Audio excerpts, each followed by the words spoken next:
importante para Deus. Nada de ficar sofrendo angústia e dor nesse teu complexo inferior, dizendo às vezes que não é ninguém. Eu venho falar do valor que você tem. Eu venho falar do valor que você tem.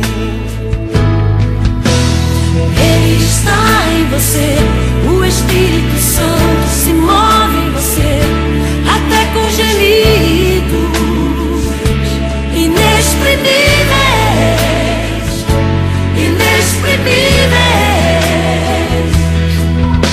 Daí você pode então perceber que pra Ele há algo importante em você.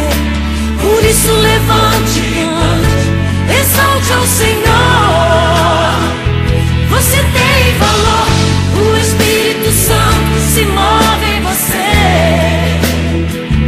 Você tem valor, o Espírito Santo se move em você. Você tem valor, o Espírito Santo se move em você. Você tem valor, o Espírito Santo se move em você. Quero que valorize o que você tem. Você é um ser, você é alguém tão importante para Deus. Nada de ficar sofrendo angústia e dor nesse teu complexo inferior, dizendo às vezes que não é ninguém. Eu venho falar do valor que você tem.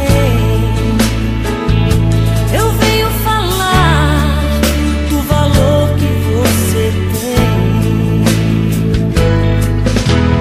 Ele está em você, o Espírito Santo se move em você, até com gemidos inexprimíveis, inexprimíveis. Daí você pode então perceber que pra Ele